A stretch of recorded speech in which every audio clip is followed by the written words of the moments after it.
Halo semuanya, selamat siang. Perkenalkan, nama saya Sindu Nur Arumi.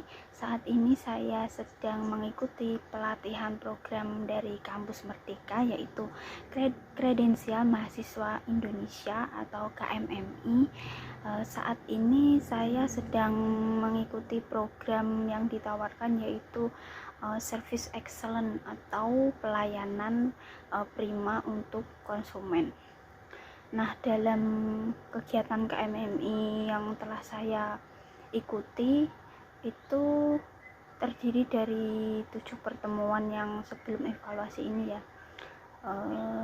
Yang pertama ada micro expression, ada coaching, ada pelayanan konsumen melalui DHAK model maupun terar dan lain sebagainya, hingga sampai ke slogan konsumen gitu. Oke, yang pertama yaitu micro expression. Micro expression ini identik sekali dengan bahasa tubuh ya. Bahasa tubuh itu apa? Bahasa tubuh itu adalah jenis komunikasi nonverbal yang berupa perilaku fisik. Perilaku fisik itu bisa berupa anggota tubuh kita gitu ya. Anggota tubuh bukan kata-kata ataupun yang digunakan untuk mengungkapkan atau menyampaikan suatu informasi. Nah, jadi bahasa tubuh itu merupakan bahasa yang diucapkan. Nah, diucapkan oleh tubuh kita, dilakukan secara sadar maupun terkendali, atau bisa juga dilakukan tanpa disadari atau tak terkendali. Bahasa tubuh ini sering muncul bersamaan dengan pengucapan kata-kata. Bahasa tubuh paling mudah itu biasanya dilihat antara lain ketika seseorang melakukan public speaking dengan lawan bicara. Banyak sih gaya-gaya public speaking ketika kita bicara dengan lawan bicara kita. Misalnya defensif atau bersikap arogan atau annoyed, happy, confused atau ketakutan gitu. Oke, lanjut ya, yang pembahasan yang kedua ini tentang coaching. Nah, apa sih pengertian coaching itu? Apa sebelumnya teman-teman sudah mengetahui arti coaching itu sendiri? Coaching itu semacam teknik pelatihan gitu. Tujuan dari pelatihan ini yaitu membantu para leader untuk mengupgrade skill atau keterampilan mereka sehingga muncul insight atau aha. Biasanya kan di seminar-seminar, kalau sekarang kan identiknya dengan webinar itu ya.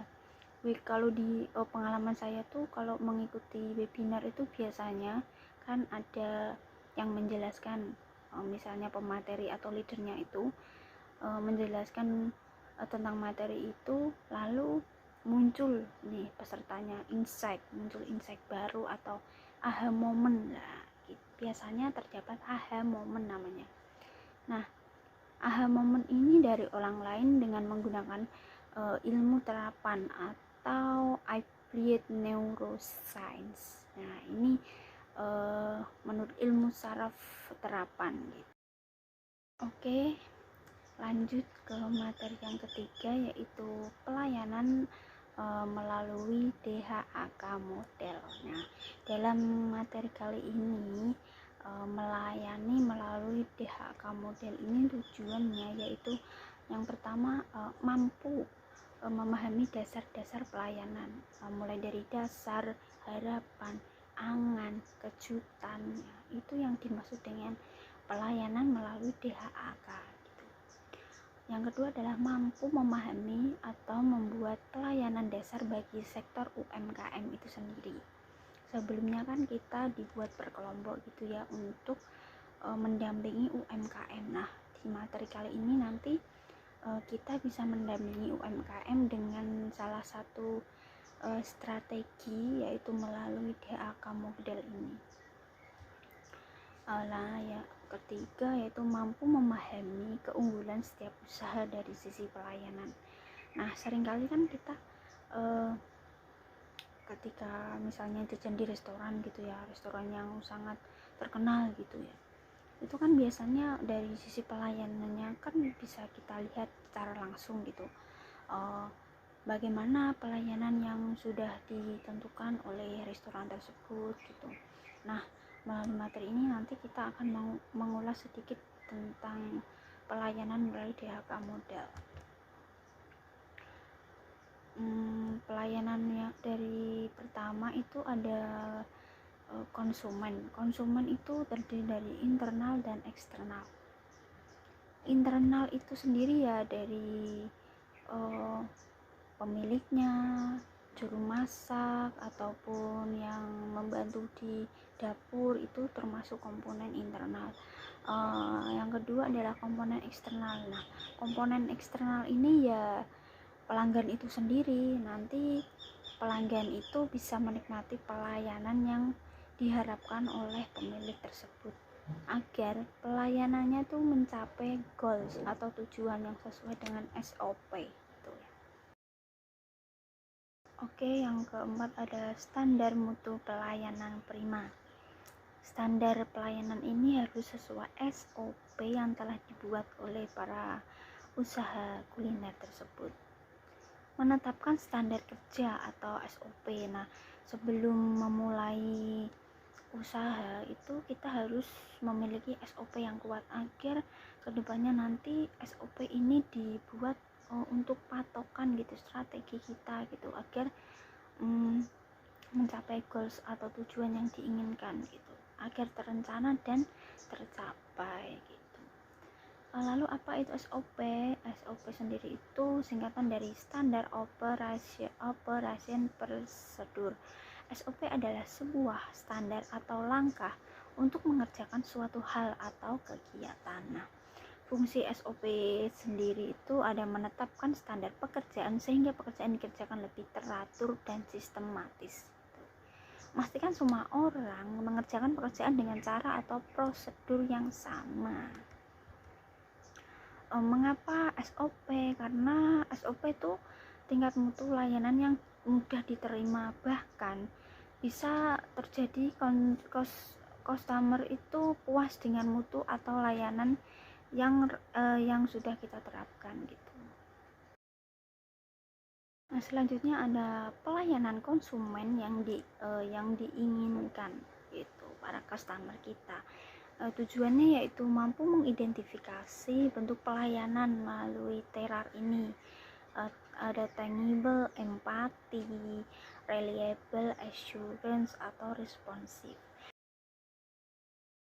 Selanjutnya ada membangun kecerdasan emosional dalam melayani customer. Dalam melayani customer ini kita dapat memahami hospitality sebagai dasar pelayanan yang dapat memberikan kepuasan pelanggan itu sendiri. Bagaimana caranya dengan kecerdasan emosional ini dapat menguasai teknik dan langkah-langkah dalam melayani pelanggan dengan sepenuh hati gitu. Dengan kecerdasan emosional dapat memahami keterampilan komunikasi terutama dalam menangani keluhan konsumen. Selanjutnya ada increasing teamwork. Bagaimana kita menciptakan tim kerja yang solid, yang kompak untuk menuju tujuan yang sama gitu. Pilar dalam teamwork itu ada memiliki tujuan tim yang sama, memahami karakteristik anggota, mengerti seni berkomunikasi, memahami peran setiap anggota tim. Jadi dalam tim sebuah